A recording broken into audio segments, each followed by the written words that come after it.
नमस्कार. मी अरविंद आठले. भाषण पुष्प मालिकेतलं आज 105वं पुष्प मी आपल्यासमोर आज प्रस्तुत करतो आहे. सर्वप्रथम माझे सद्गुरू श्री नरसिंह सरस्वती यांना वंदन करतो. त्यांना नमस्कार करून त्यांचे आशीर्वाद घेऊन माझं भाषण सुरू करतो. आज मी संतांचं राष्ट्रीय कार्य या विषयावर बोलणार आहे. आपण सर्वसाधारण समाज आहे की संतांनी समाजाला मूळ केलेलं आहे असं नाही. संतांचं कार्य त्यांचा विचार केला तर लक्षात येतं, तोपर्यंत सहजपणे आपल्या लक्षात येत नाही.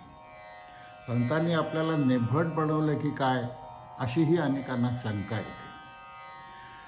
आपल्यालाच नाही तर राष्ट्रालाही नेभट केलं की काय अशी शंका येते. परंतु तसं नाही आहे. या विषयावर आपण आज विचार करणार आहोत.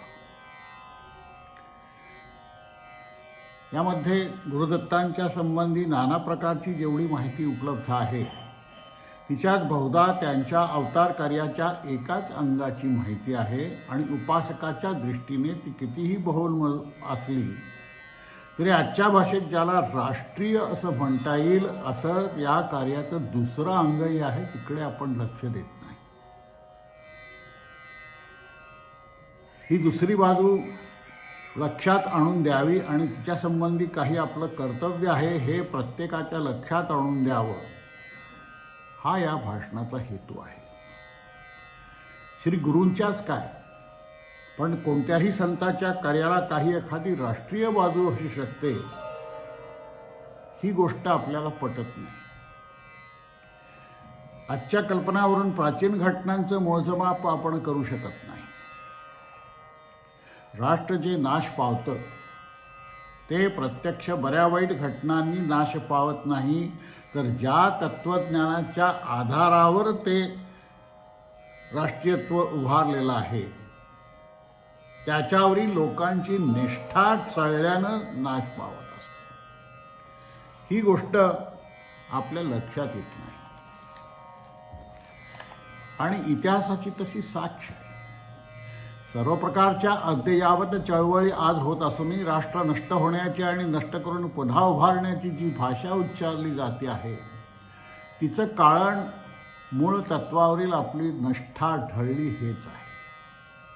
कोणत्याही तऱ्हेचा दंभ न करता संतांनी वाटेल त्या परिस्थितीत लोकांची ही निष्ठा अढळ राखली, म्हणून आज ऐतिहासिक परंपरेतील भारत राष्ट्र जिवंत दिसत आहे. हे आपण विसरायला नको. दत्तात्रेयांचं कलियुगातील असे प्रसिद्ध अवतार श्रीपाद श्रीवल्लभ. सरस्वती गंगाधराच्या चरित्रामुळे या अवताराची किंचितशी कल्पना येते. त्याचा हेतू श्री नरसिंह सरस्वतींची लीला वर्णन करण्याचा असल्यामुळं सरस्वती गंगाधराने श्रीपादांची माहिती केवळ पूर्वपीठिका सांगण्यापुरतीच दिलेली आहे. तिच्याप्रमाणे पाहता तप हा या अवताराचा मुख्य हेतू आहे. प्रत्यक्ष कार्य करण्याकरता पुढे श्री नरसिंह सरस्वतींचे रूप त्यांनी धारण केले. श्रीराम आणि श्रीकृष्ण ज्याप्रमाणे जोड अवतार आहेत तसाच प्रकार श्रीपाद श्रीवल्लभ आणि श्री नरसिंह सरस्वती यांचा असावा असं वाटतं. भारतवर्षावर आपत्ती येऊन मधून धर्माचा ऱ्हास व्हावा ही गोष्ट सृष्टिक्रमातली आहे. आजकाल अश्रद्धेने युक्तिवाद केला जातो, याप्रमाणे यात काही कमीपणा नाही. त्यात काही लज्जास्पद असले तर हेच आहे की अशा विप्लवाच्या प्रसंगी भारतीयांनी अनेक प्रकारच्या युक्तिवादाच्या आहारी जाऊन निष्ठाहीन होणे, स्वकर्मच्युत होणे. इंग्रज ज्याप्रमाणे अभिमानाने म्हणतो की हे मायभूमी, कितीही दोष तुझ्यात असले तरी माझे तुझ्यावरील प्रेम अढळ राहील. With all the faults I love the still, असा अथवा वैचारिक गोंधळात आपली टिचभर अक्कल न चालवता माझी पराकाष्ठा करीन देह ठेवी असंही तो म्हणतो. England expects every man to die to do his duty. या निष्ठानी दरवेळेस याच प्रकारच्या निष्ठेने भारतवर्षाला बाहेर आणलेलं आहे. हे न ओळखणं हे लज्जास्पद आहे आणि आपत्ती येणे ही क्रमातली गोष्ट आहे. मागे आल्या पुढे येतील म्हणून श्री भगवद्गीतेत यदा यदा ही धर्मस्य असं म्हटलेलं आहे. कारण आपत्ती येणार हे श्रीकृष्णाला माहिती होतं. तो निसर्ग आहे. धर्मावर आणि देशावर येणाऱ्या आपत्ती स्थूल आणि सूक्ष्म अशा दोन प्रकारच्या असतात. नुसते परकीयांचं आक्रमण भारतभूमीवर होणे ही स्थूल आपत्ती आहे आणि तसं आक्रमण होऊन अथवा न होणे आमची बुद्धी भ्रष्ट होणे क्षणमात्र का होईना परंतु श्री रामचंद्र मृत्यू पावले असे ज्याप्रमाणे जानकी मातेस वाटले त्याप्रमाणे माईक देखाव्याने स्वधर्म स्वसंस्कृती निस्सार अथवा गतप्राण वाटणे ही सूक्ष्म आपत्ती आहे. आजवर भारतवर्षात कैक वर्ष या दोन्ही आपत्ती ओढवलेल्या आहेत. परमेश्वराच्या असीम कृपेने स्थूल आपत्तीतून आपण मुक्त झाल्यासारखे वाटतोय आणि दुसरीतून पार पडायचं आहे. अशी सूक्ष्म आपत्ती मागे आली अथवा असता दत्तात्रेयांनी काय केलं हे मागं सांगितलं आहे.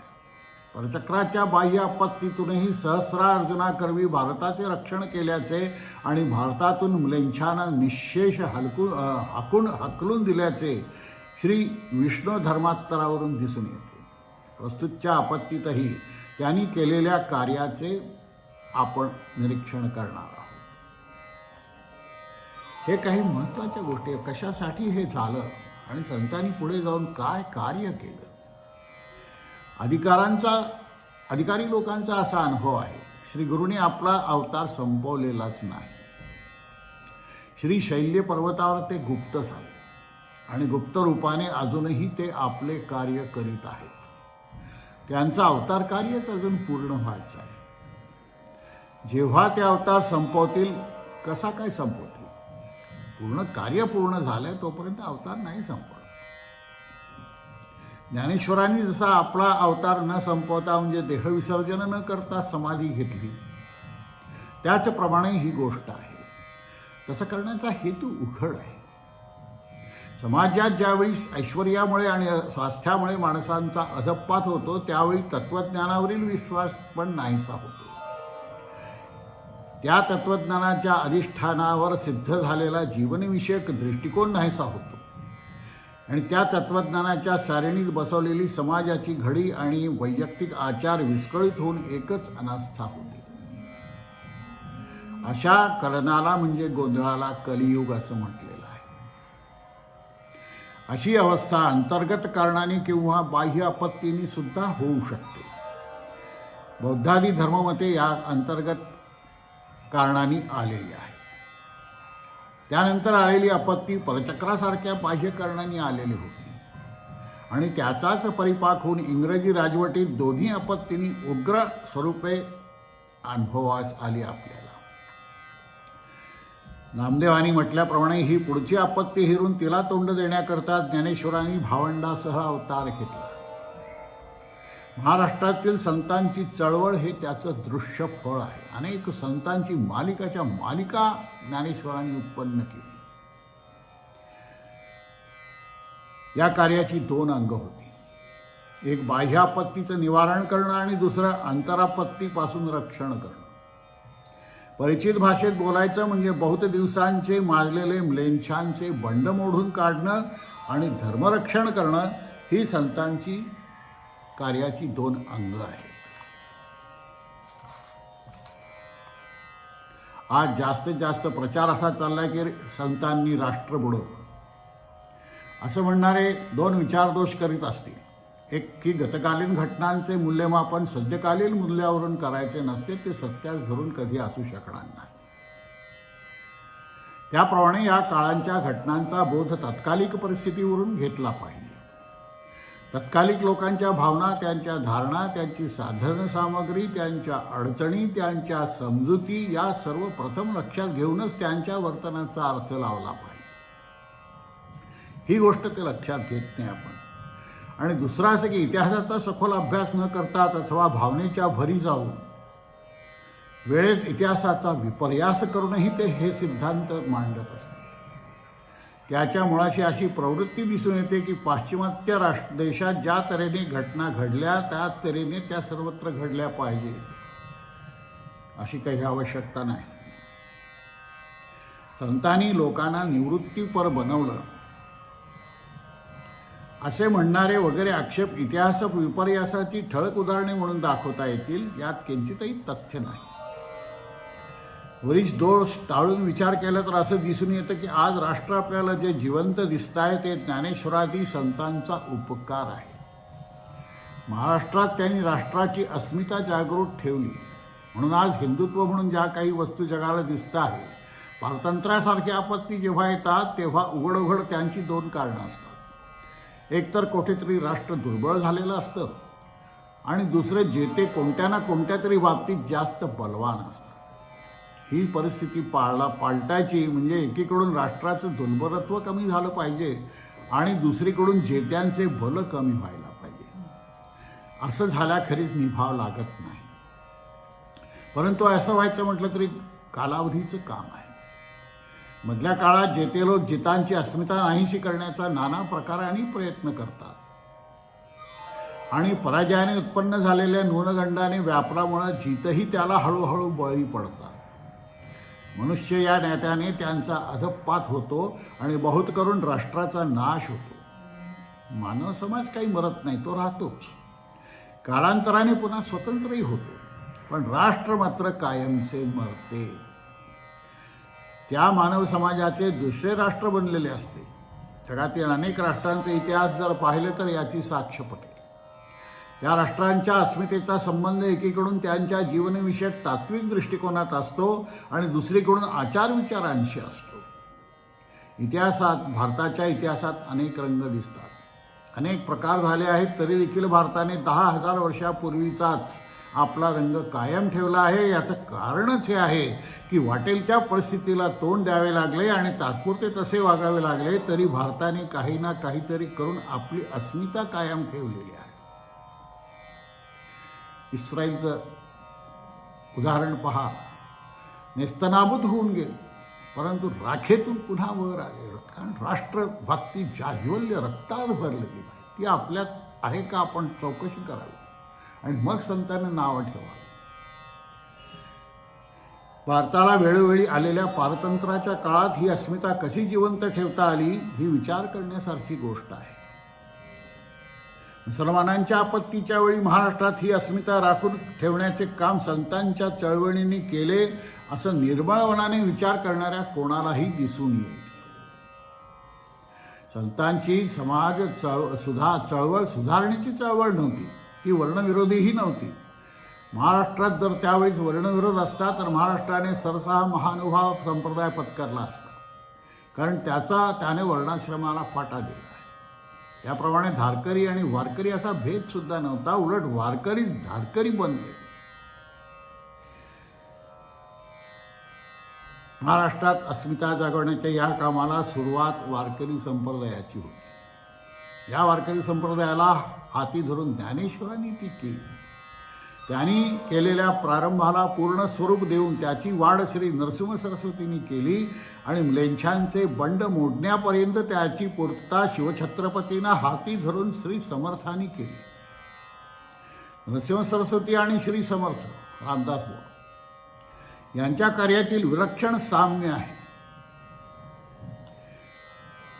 आणि हे साम्य अशा तऱ्हेने काम करत समाज आपला जिवंत ठेवण्याचं कार्य या साम्याने केलं. नरसिंह सरस्वतींचे कार्य अत्यंत महत्त्वाचे असले तरी त्या मानाने त्याचा व्याप थोडा होता. वैदिक धर्माच्या रक्षणाची जबाबदारी त्या धर्माच्या उत्पत्तीबरोबरच ब्राह्मणांवर टाकलेली होती, कारण ब्राह्मण हेच त्या धर्माचं व्यक्त स्वरूप आहेत अशी त्यांची समजूत होती. कोणत्याही आपत्तीत ब्राह्मणपाळ ठेवला तर कितीही क्षण झालेला वैदिक धर्म बाळसे धरतो आणि फोफावतो. म्हणून ज्या वेळी ब्राह्मण भ्रष्ट झालेले आहेत त्यावेळी समाज भ्रष्ट झालेला आहे असं स्पष्ट नोंद गुरुचरित्रात केलेली आहे. श्री ज्ञानेश्वरांच्या वारकऱ्यांनी मुख्य काम हे केले की राष्ट्रातील फार मोठ्या वर्गाचा मनुष्य या नात्याने अधःपात होऊ दिला नाही. श्रीमंत नरसिंह सरतेंचे कार्य त्यांच्याही पुढचे होते. जनतेत आत्मविश्वास उत्पन्न करून ब्राह्मणांना ब्राह्मण्यात तत्पर करणं हे त्यांचं कार्य होतं. तेवढ्याकरता स्वतः निस्संग असतानाही बेदराज जाऊन त्यांनी बादशहाचा पाहुणचार सुद्धा घेतला. जनतेत निष्ठेच्या बळावर धैर्य उत्पन्न करून ज्यासी नाही मृत्यूचे भय त्यासी यवन करील काय असा बिनडरपणा उत्पन्न केला आणि लोकांनाच पुढे श्री समर्थांनी योग्य वेळेता धर्माकरता मरावे असा संदेश दिला. या सर्व गोष्टी होण्यास पुष्कळ काळ लागणे भाग होते. या दीर्घ कालावधीत राष्ट्राचं नैतिक बळ कमी न होऊ देता अस्मिता जिवंत ठेवण्याचं काम सर्व संतांनी केलेलं आहे. आणि हे संत 18 पगड जातीत होऊन गेले. विशिष्ट जातीत विशिष्ट जमातीत नाही झाले. कारण समाज या सर्व विशिष्ट जाती जमातींचा नाही, तो सर्वांचा मिळून बनलेला आहे. आणि त्यांच्या पुढं असलेल्या कार्याचा एक भाग मात्र मराठ्यांच्या उदयाने पूर्ण झाला. म्हणजे म्लेच्छांचे बंद मोडले गेले. खरे तर असे होताना राष्ट्र पूर्वभावाने पुन्हा डोलायला पाहिजे होते. परंतु औरंग्यापापी बुडाल्याबरोबर महाराष्ट्र शिथिल झाला आणि त्यामुळे पहिल्यापेक्षाही फार मोठ्या अशा आपत्तीत सापडला इंग्रजांच्या. त्याच्या लक्षात येण्यापूर्वीच युक्तियुक्तीने इंग्रजाने सर्व भारत घशात टाकला आणि पारतंत्र्यात पडलेल्या भारताचा नाना प्रकारे बुद्धिभेद करून तो स्वतःच्या अस्मितेला पारखा होईल असं करण्याचा कसून प्रयत्न केला. त्याचे दुष्परिणाम आज आपण भोगतो आहोत. परमेश्वराच्या कृपेने केवळ सहजासहजी म्हणता येईल इतक्या सुलभतेने अपेक्षेच्या बाहेर लवकर पारतंत्र्यातून आपण मुक्त झालो. तरीही परक्यांनी केलेला बुद्धिभ्रंश नाहीसा होऊन भारताला खरा स्वतंत्र करण्याचं कार्य अजून राहिलेलं आहे. म्हणून एकमेकामध्ये आपण भेदाभेद करता उपयोग नाही. मग ते भेदाभेद कुठल्याही प्रकारचे असो, सांप्रदायिक असो, आर्थिक असो, सामाजिक असो, कुठलेही भेदाभेद आपण करू नयेत. कुठल्याही धर्माने हे भेदाभेद सांगितलेले नाहीत. श्री ज्ञानेश्वर, श्री नरसिंह सरस्वती आणि श्री समर्थ यांनी एका काळी महाराष्ट्राकडून जे कार्य करविले आहे ते आजही महाराष्ट्राकडून घडण्याकरताच देहत्याग न करता अदृश्य रूपाने श्री गुरु तपश्चर्या करीत आहेत यावर माझा विश्वास आहे.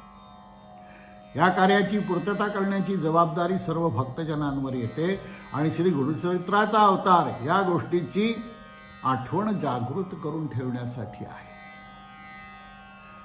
18 पगड जातीचे संत होऊन गेले आणि धर्मनिष्ठा कायम ठेवण्याचं काम या सर्व संतांनी केलं. नाही तर आज आपण सर्व मुसलमान झालो असतो. आपलं राष्ट्र केव्हाच मुसलमान राष्ट्र झालं असतं आणि हिंदुत्व केव्हाच संपलं असतं. हे या संतांचे उपकार आहेत हे आपण विसरू नये.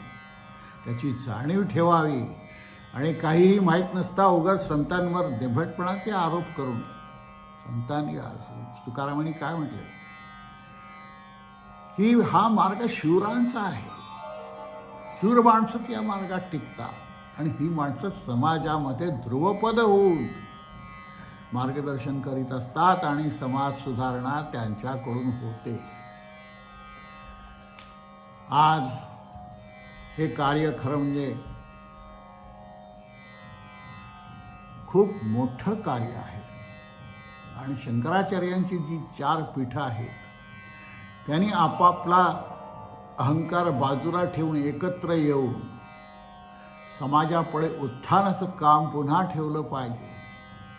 एकेकाळी जो आपला भारतवर्ष सुवर्णकाळ होता, सुवर्णयुग मानलं जायचं, अजूनही ते सर्व सत्य होऊ शकतं. आपल्या धर्मावर आपण विश्वास ठेवावा आणि या सर्व धर्मामध्ये आपापसातले जे काही मतभेद आहेत, जातीभेद आहेत, हे सर्व विसरून जा. हे विसराल तर तगाल. अध्यात्म म्हणजे केवळ नाक दाबून प्राणायाम करून डोळे बंद करून सगळीकडे दुर्लक्ष करणं म्हणजे अलिप्तपणा असं नाही. या सर्वात राहून तुम्हाला अलिप्त राहता आलं पाहिजे. पुढच्या पिढीला जर अध्यात्म करायचं असेल तर त्यांना वैचारिक स्वातंत्र्य दिलं पाहिजे. अनेक जे मतभेद आहेत हे सगळे आपण टाळले पाहिजे. अरे तुमच्यासमोर एवढं मोठं आयुष्य आहे, छान आनंदाने आयुष्य घालवा, आनंदाने अभ्यास करा. धर्म म्हणजे तुमचं प्रगती रोखण्यासाठी टाकलेलं पाऊल नाही. धर्म तुमची प्रगती करायला धर्माने सहाय्यभूत असलं पाहिजे. आणि हे काम या मोठ्या मोठ्या समाज धुरीणांनी जरूर करावं. तर आज या ठिकाणी आपण थांबणार आहोत. संतांनी काय कार्य केलं थोडक्यात स्वरूप दत्त संप्रदायाचं कार्य, रामदास स्वामींचं कार्य, अनेक संत जे सगळे होऊन गेले आणि समाजाला कसं शाबूत एकत्र राखलं आहे हे आपण विसरायला उपयोग नाही. आज लाखांनी वारकरी संप्रदायाच्या हे निघतात पालख्या आणि सगळ्या दृष्टीने लाखांनी लोक असतात, पण कुठेही गडबड होत नाही. आखीव सगळं काम चालू असतं, शिस्त आहे. त्या धर्माने शिस्त बिघडत नाही. धर्म तुम्हाला तुमच्या उत्थानात मदतच करेल. आणि हे भान ठेवून आपल्या संतांची कामगिरी आपण डोळे उघडून पाहावी. कुठलाही पूर्वग्रह दूषित दृष्टीने बघू नये. आपण इंग्रज नाही, आपण इतर ह्याचे नाही आहोत. संतांनी फार केवढं परम भाग्याचं काम आपल्यासाठी केलेलं आहे हे आपण विसरून उपयोग नाही. त्यांचं स्मरण ठेवा. पुढच्या वेळी खूप चांगल्या चांगल्या इंटरेस्टिंग 1-2 विषयापर्यंत मी बोलणार आहे. आजचा बराचसा भाग श्री अप्रबुद्धांच्या लिखाणातून घेतलेला आहे. त्यांचं चरित्रही मला तुमच्यासमोर मांडायचं आहे. आळंदीला श्री नरसिंह सरस्वतींची जयंती 8-10-15 दिवसात येते आहे. पौर्णिमेला आहे, पौष पौर्णिमेला. तोपर्यंत हे सत्र मी चालू ठेवण्याचा निर्णय घेतलेला आहे. त्यासंबंधी एक पुस्तिका प्रसिद्ध करणाऱ्याचं आहे हेही मी तुम्हाला सांगितलं गेल्या 2 व्याख्यानामध्ये. त्या पुस्तिकेत काय असेल साधारण यासंबंधी मी आपणास सांगितलं. तेव्हा सर्व मिळून छान जीवन जगूया. जीवन आनंदासाठी आहे, मी वारंवार सांगतो आहे. आणि हा आनंद छोट्या छोट्या गोष्टीतही आपण मिळवू शकतो आणि तो मिळवण्याचा आपण प्रयत्न केला पाहिजे. तर भेटू पुढच्या वेळी. अप्रबुद्धांसारख्या व्यक्तीचे जेवढे आभार मानावे तेवढे थोडेच आहेत. पुढे जाऊन आता श्री गुरुचरित्रावर मी बोलणार आहे. त्यांच्याच वाङ्मयाचा आधार घेऊन. मी कोणी विद्वान माणूस नाही आहे. मी इकडचे इकडे उच्छिष्ट घेतो आणि ते तुमच्यासमोर मांडतो आहे. माझं त्यात काही नाही. पण आपल्यासमोर मांडण्याचा हा एक प्लॅटफॉर्म आहे असं मी समजतो. या ठिकाणी अनेक विचार, अनेक संतांचे विचार घेतले आहेत. मी कोणाच्या एका अशा विशिष्ट सांप्रदायिक दृष्टिकोन ठेवलेला नाही आहे. मी आळंदीच्या नरसिंह सरस्वतींचा शिष्य आहे म्हणून तुम्हाला त्याचं मी प्रवचन कधी दिलेलं नाही. विशेष कालाच्या ओघात इतर संतांबरोबर त्यांची माहिती सांगितली. प्रचार करणे हा माझा हेतू नाही. तुम्हाला जागृत करणे आणि फार मोठं स्वप्न आपण सर्वजण पाहू शकतो हे न विसरणे. असो, भेटू पुढच्या वेळेस. नमस्कार.